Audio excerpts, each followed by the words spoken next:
Hello everybody and welcome to this camera deconstruction series where we showcase how we did the layout and the cameras for our Rebel Way cinematics or trailers.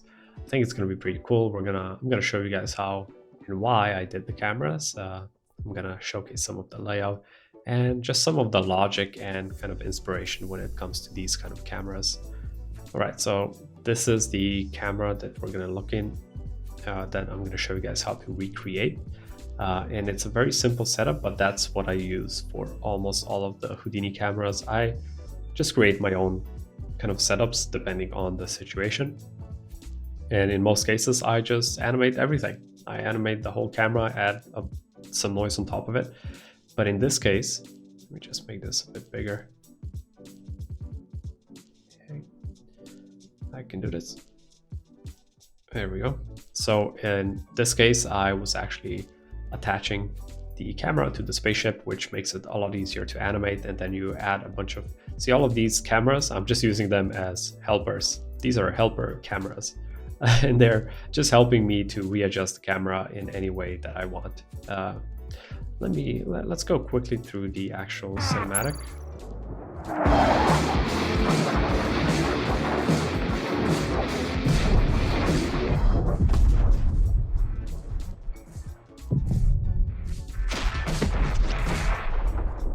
All right, very cool indeed. So let's see, because this doesn't have any story behind it, it doesn't have characters, it doesn't have any emotions to it. We're just trying to showcase the effect, in this case the nuclear explosion, to the best of our abilities. Like, we don't have to do a lot other than that. That's it. That's the main purpose of the cinematic. So what we can do is what we did in this case, we added a couple of elements that makes this a bit more dynamic. One of them is the spaceship. The second one is we're flying close to the ground, so we get parallax and ground motion. And then we also added some very simple mountains and rocks in the distance with some fog, just to isolate the explosion a bit better. If we go quickly to the beginning, you see the camera doesn't know exactly about the spaceship. So the spaceship kind of flies in like that. That's not an arrow, that's it. That's a better arrow. So it flies in like that, quite dynamically. That's important, that you have an object fly into the frame instead of you panning or having it already in the frame. It's much better if you let it fly into the frame in this case, and then the spaceship is going to correct itself. So that comes down to animation a bit. I would say it's a bit janky. I animated the spaceship. I wasn't too precise with it, so cut me some slack. Anyway, we get here, the camera sees the spaceship, pans down, and you see I purposely, no, that's the one. I intentionally let the camera have more space here because I was panning down. I was over panning, so I was overshooting the frame, and I left the spaceship in the upper frame. And then I correct the camera. The camera also has camera shake and all of that to make it more dynamic. I think I'm going to use the word dynamic quite a lot here because I don't have any emotional anchors in this case, because there's nothing happening in the scene except for the spaceship. I zoom in and creep in to the spaceship, and I do this for a bunch of reasons. It's a bit more dynamic, but also I use it to reframe. Essentially your eyes are looking, maybe here because there's more specular here, but you're like, oh, that's a spaceship. So this is where you're looking here. And then when the explosion starts happening, your eye is obviously going to go here. And this is the triangle that I wanted to create. So your eyes hopefully go from somewhere here to this part. And also why I'm creeping into the spaceship is to just create some more depth in the frame. So you have the foreground elements, you have the background elements, and then this is in the center, and it just gives the whole composition more depth. And I'm also reframing your eye because I'm pushing this too close, where we don't even see it anymore. It's a spaceship, but we don't see exactly what it is anymore because we pushed in so much. And when pushing in, again, I'm directing your view, like I'm going forward, and I want you to look here. You know what helps? To have a big explosion happening in the middle of the screen. But obviously, but all of these things that I'm telling you are going, you know, behind the scenes in my mind when I'm doing these cameras. Like I need something. I need to tell a story. I need to tell something with this, and that's how I do it. When the camera explodes, when the explosion explodes, I do a little camera shake. After the big gas explosion happens, camera shake, camera bumps down, we see the destruction, and then we go back up quite fast. All of that was done intentionally, like it's not by mistake. I did the camera shake, the big one, I just animated it. All the other camera shake is done with a noise. And then we go up, we do a little Dutch angle on top. We also, an important thing here is don't show the whole explosion. People would leave the explosion in frame, and then you would have, that's a bad explosion. You know, let's say this is our explosion. People would leave it in frame like this. Don't leave it in frame. Let it go away, out of frame. Cut it out of frame, because it's going to make it feel much bigger, and it makes the frame larger, because you know, no, that's the wrong button. You know that there's something here. You know that the rings go out of here. You know that there's stuff happening. It's quite important to do this because it's going to make the frame feel larger, like something is, your brain will think that there's stuff on the left and on the right, you know, happening, and it's not, but it's all fake. That's the thinking behind this.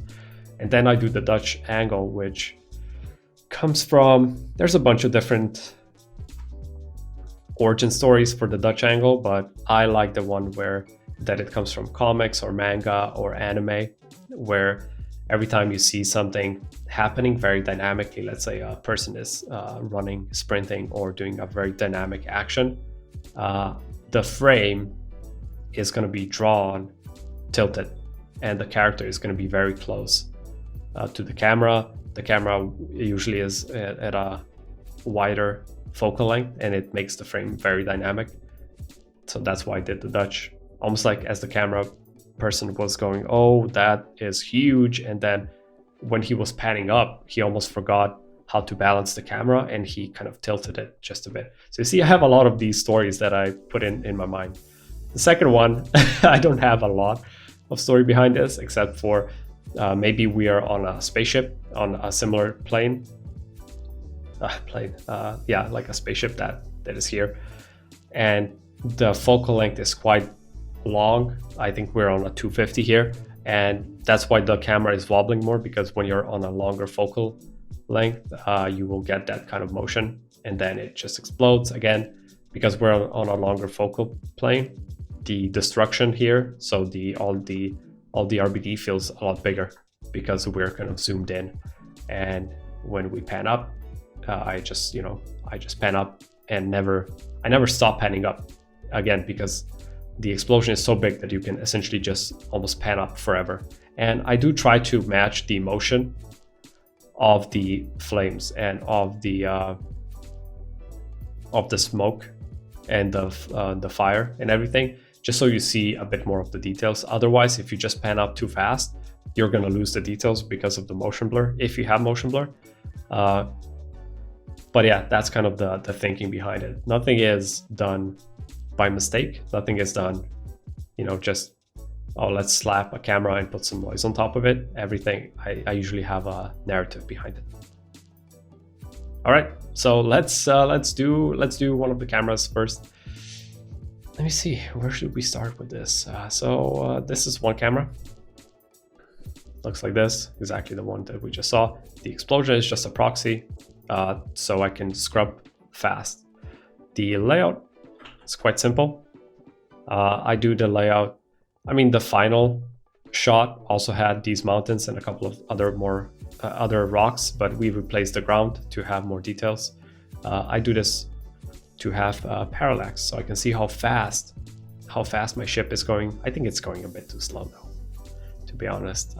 If I would do this again, I would make it go faster, but that's what it is. Second explosion, second camera. That's the one. Bam! And then it just explodes. I think this is not the actual final explosion camera that I was using. I think the final had a focal length. It was even more zoomed in. So I would just push. I would do this. That's what I would do. More. Yes. Yeah.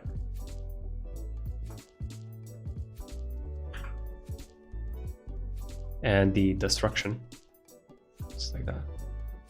So the ground is animated. It's not in RBD sim, it's just animated. Which makes it, which works for this specific shot. You don't have to sim everything. All right, so that's the layout part. If we go to our, just want to quickly show you the animation of the ship because it's a bit important in this case. Because we're gonna anchor our camera to the ship, essentially create a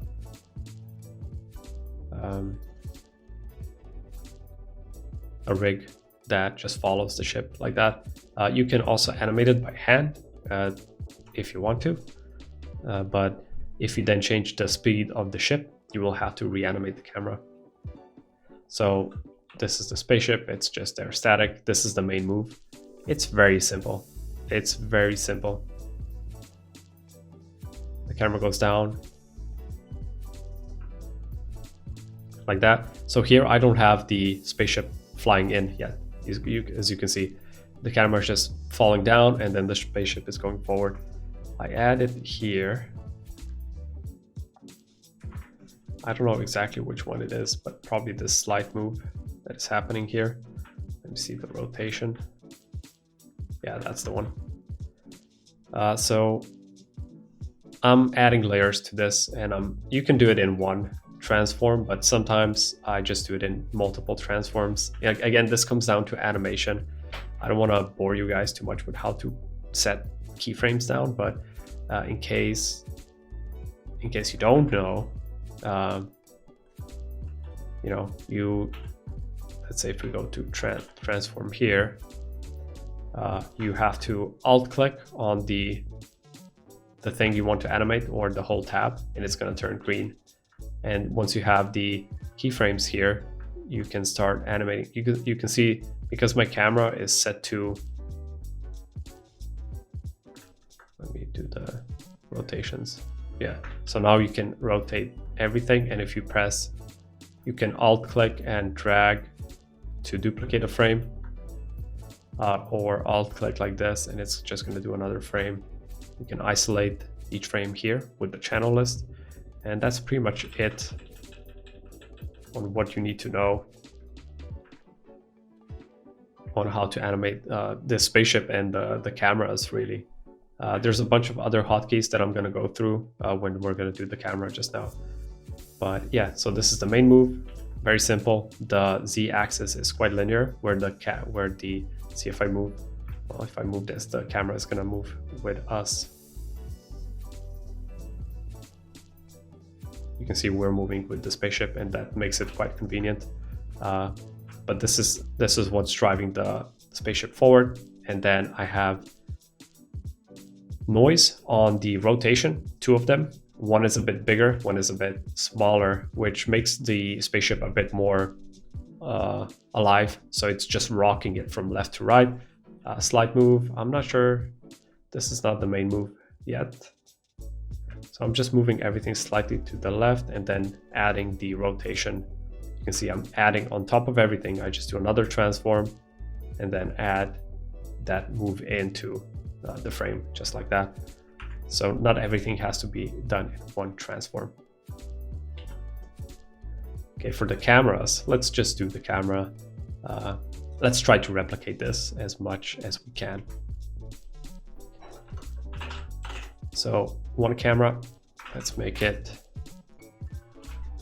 cam test 1. And this is going to be our main camera. I just drag it in, lock it. And let's find our spaceship. There we go. I'm just going to rotate it like that, and I'm going to be a bit more exact. So we are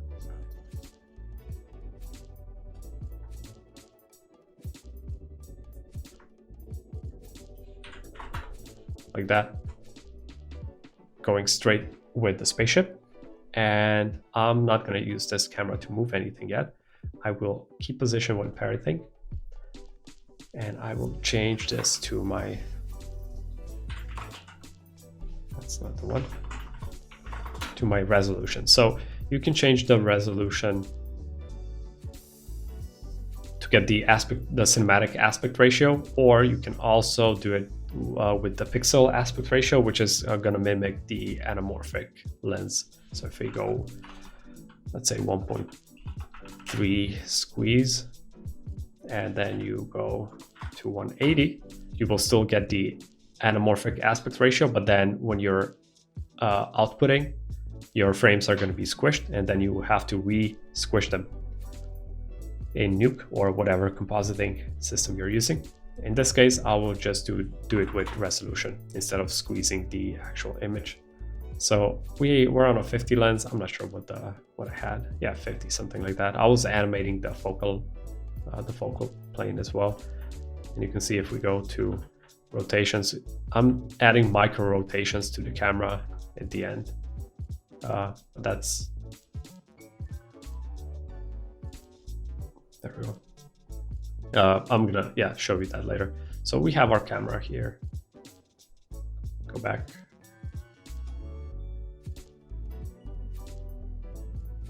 Spaceship. Like that. And what I'm gonna do is keep position when parenting, and I'm gonna duplicate it. And instead of camera 2, it's still camera 1, but this is transform. Transform. And you parent it, and you can clean the transforms, and now it will be moving our camera, which is quite cool. So the reason why we do this is you don't want to transform here because you want more control. Essentially, you want something to be driving the transforms and then something to be driving the rotations separately, and that's what I do. Essentially, I do only the rotations in the main camera, and then I have other nodes. So these are helper cameras that I use, and I use them to add noise, and I use them to add transforms and stuff in that nature. If you don't keep position when parenting, then when you parent, this will happen.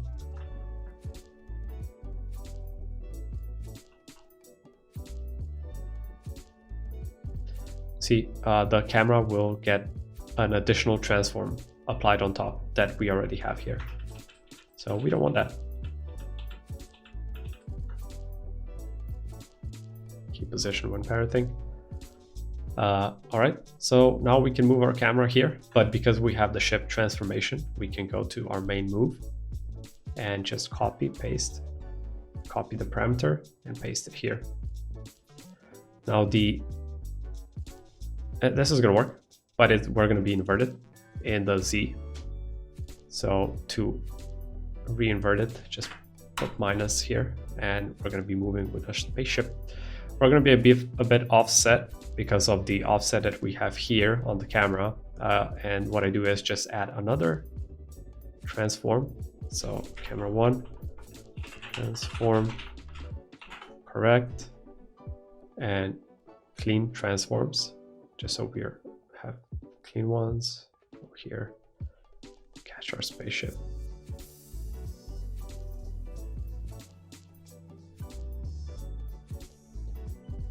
Spaceship. Hey, there we go. Very easy. Now it feels very fake. That's how it feels. Because we don't have any motion on top, or we're not doing anything else. because we parented the camera on the spaceship, this is exactly how it feels like a camera parented on the spaceship. So what we have to do is with this, you can do another node. I'm just going to do it with this guy. We can reanimate a lot of things. So this is, let's say, so I think in stages. So stage, we want to be here, right? This is our frame. Fine, keyframe it. Go back.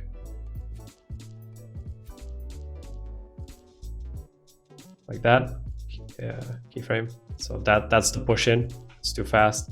I just alt click and just middle mouse drag this to space it out. Yeah, feels fine. Yeah, kind of works. Here you can do another correction. Completely fine. As many as you need. What else? The beginning. Up. Hey, look at that.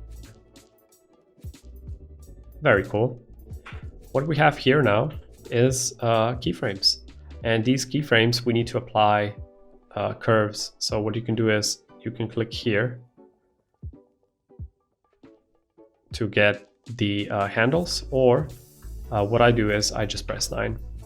And then what you can do as well is press the equal sign, and you can see you can press the minus and equal to change the keyframe. So if it's on minus, the slope is not going to get corrected when you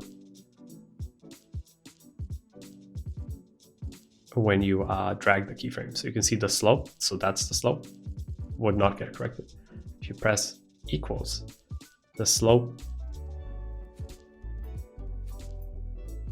should get corrected.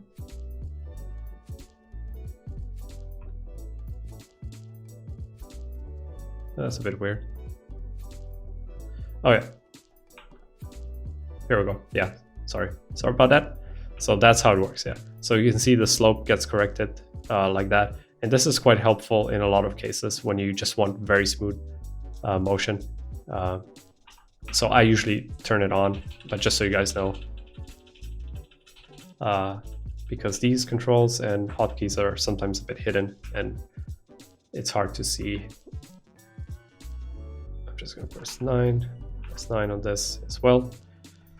Rotation, we don't have any. And here, press 9, just to have everything smooth, because that's what we want right now. So the beginning is, oh boy.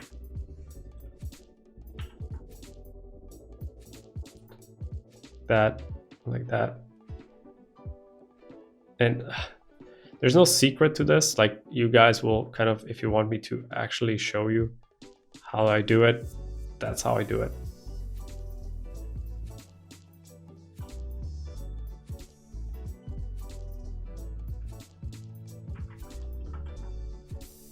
I press F, by the way, to scale everything up, so I can do micro corrections like this. Perfect, perfect. Anyway, that's how that is done.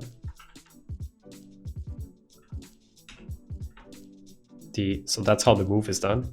And then what I also did, so here I would then animate the rotations. You can do it here. You get these handles. Sometimes they glitch out and I don't see them. So this is what I did, something like that in the beginning. Maybe I was doing like something like this. So rotation, and then the camera comes in, and then I did this. And you can overshoot a bit to the other side and then correct it. And then it goes here, and you can correct the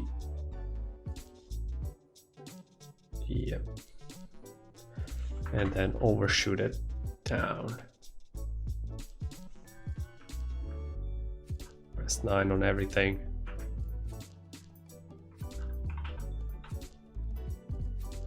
And then push this here. So we already kind of start like that. A bit faster.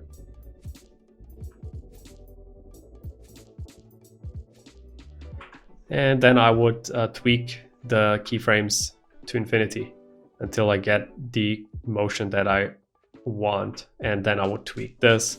I feel like some of these guys are not going as fast as I would like them to go.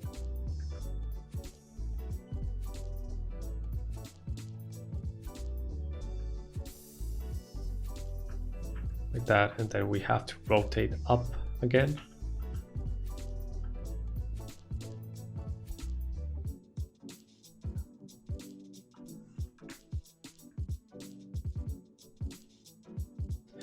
And no. And then sometimes these, I don't know if it's probably just a bug happening that in this version of Houdini. I never had this, honestly. But yeah, it's completely ruining the curves, and you can see what's happening. And try with my mouse. Yeah, it's the same thing. This is probably a bug, but if you want to make this more smooth, yeah, you just have to, not smooth, sometimes you want a different type of interpolation happening. So this is really a shame that this is happening right now. And I don't know how to fix it. Yeah, something like that. Let's see. Down, up. Let's go down a bit faster. Up. Try to fix it. If you press Control, it will only restrict it to the X-axis. So yeah, that's cool. And then what I was doing is I was animating the focal length. So here I would do a focal length push, and maybe go to like 60, no, 70. And press it.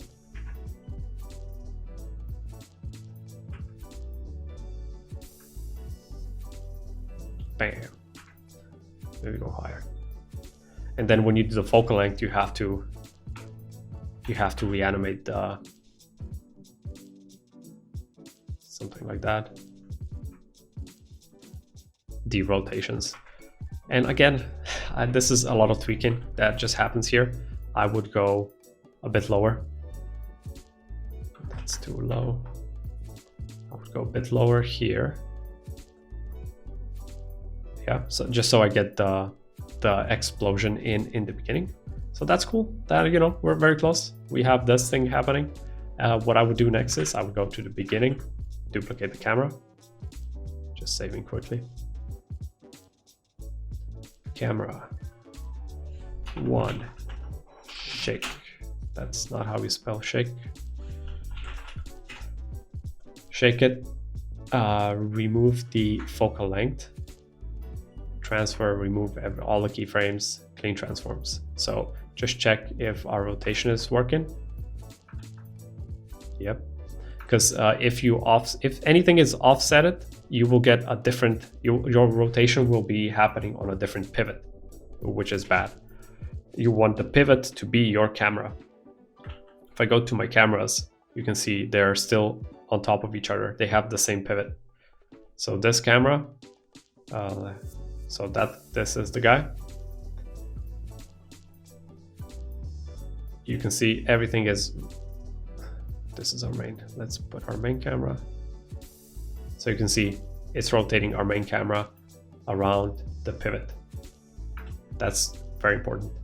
So let's go back to the camera, and we don't want to animate this like that. What we want to do now is do a camera shake on the rotation. I almost never do camera shake on translate, because if you think about it, and because I come from a live action cinematography background, I know how camera shake, real camera shake actually feels when it's happening on the camera. And it's almost never because the camera is going up and down and left or right. It's almost all the time because it's shaking on its pivot. So it's shaking on the rotation. So that's what we want.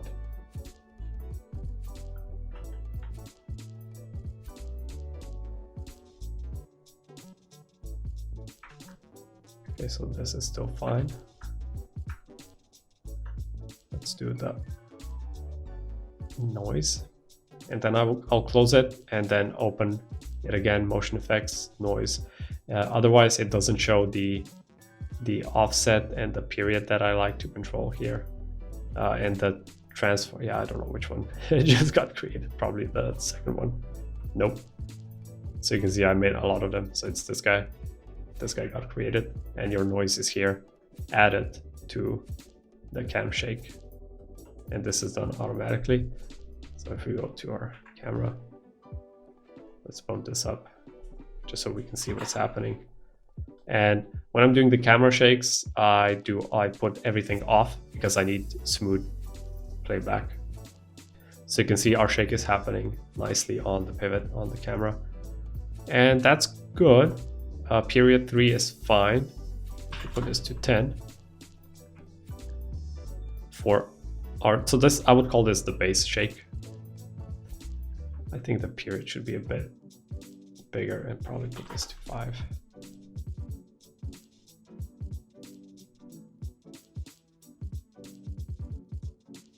Yeah, something like that. Let's call this base shake. Go to the beginning, do another one, copy paste it, base high shake. So this is going to be a more high frequency shake, and we again just remove everything, clear it, motion effects, noise, and I'll just do the same thing, noise 2. And this is a high frequency. Yes. Perfect. Perfect.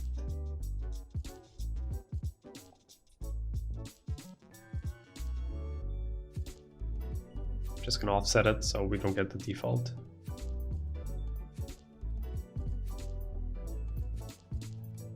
I'll set it to 2. 1.3. And I do this by taste, I guess. You can also use a lot of different references for this to see how they did the shake.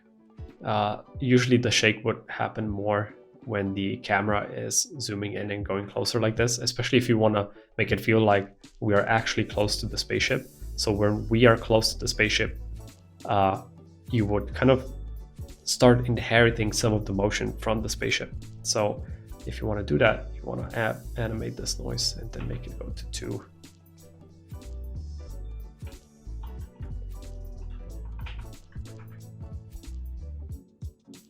So see, we zoom in and the spaceship intensifies.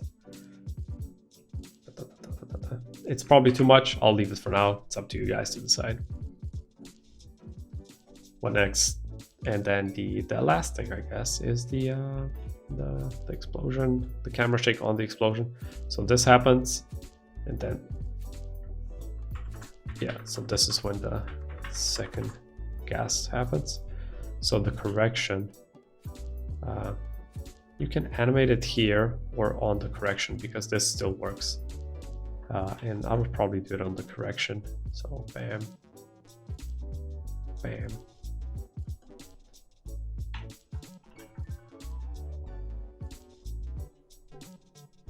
Up,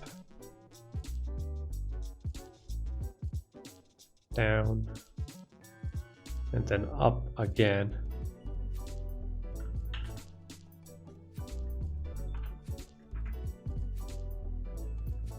And then I'll extend this a bit. So the down is more impactful. So you see, I don't want all the curves to be just the same. I want it to go up and then quickly down and then try to recover. And you can see I do it if I just do another one just on the X, because that's what we're moving. Maybe do it again and maybe do another one. So I do a zigzag, and so we have this, and now we have to see how it feels. So see, bam, see how impactful it is when it goes down. So it's up, bam, down. It almost like pushes it down, and then we want it to start rising up and showcasing the explosion, and we can tilt it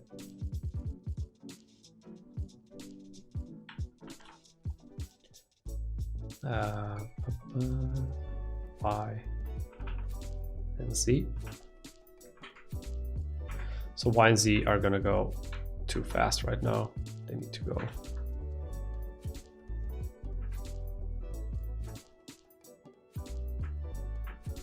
Sorry, and Y, this guy.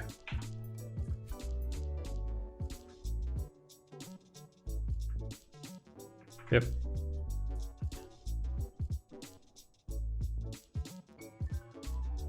How many frames do I have of the explosion? Not enough. Let's do a quick preview.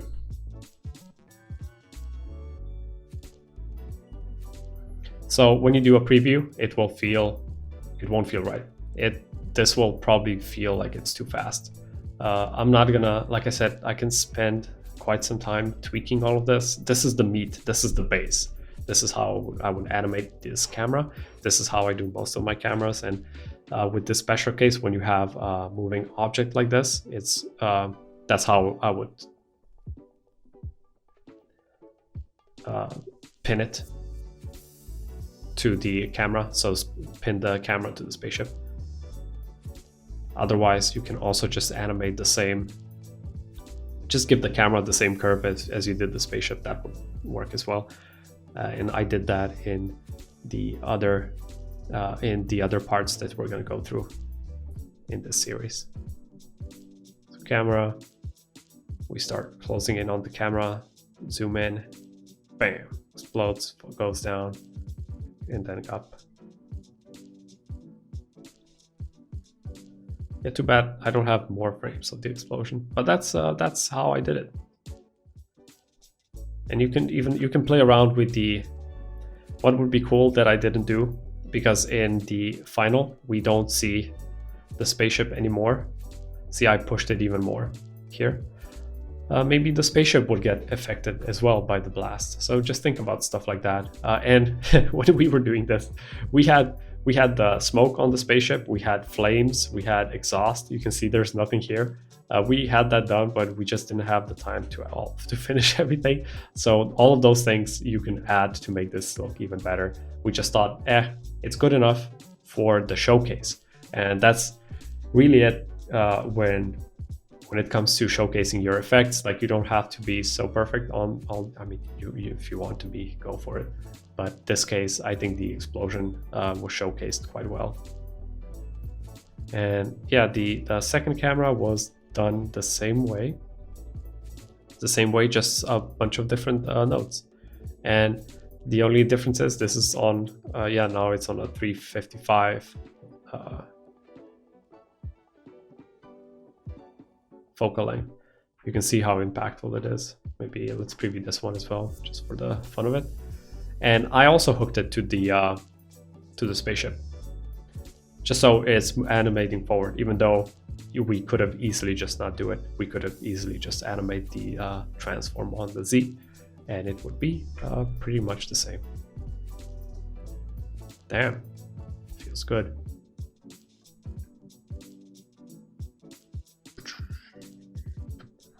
Whoa, see how big it is? I love this space here happening.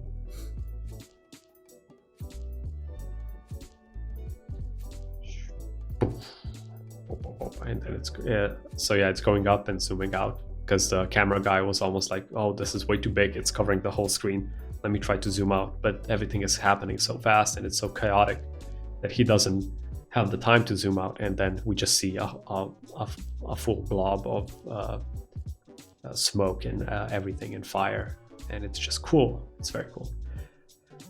Yeah, guys, that's it for this first part. We're going to be taking a look at a bunch of other cinematics that we have. And some of them have even more complex camera animation. This, I would say, is quite simple, but this is the workflow that I do every time I do camera animations. I have some presets that I usually use, or you can do your own rig for crane shots. You can do your rig for shots like this. But you know, I just find this to be the easiest way to get cinematic cameras on the fly, and it's pretty flexible. Anyway, guys, that's it for this part. I hope you learned something, and see you guys in the next one.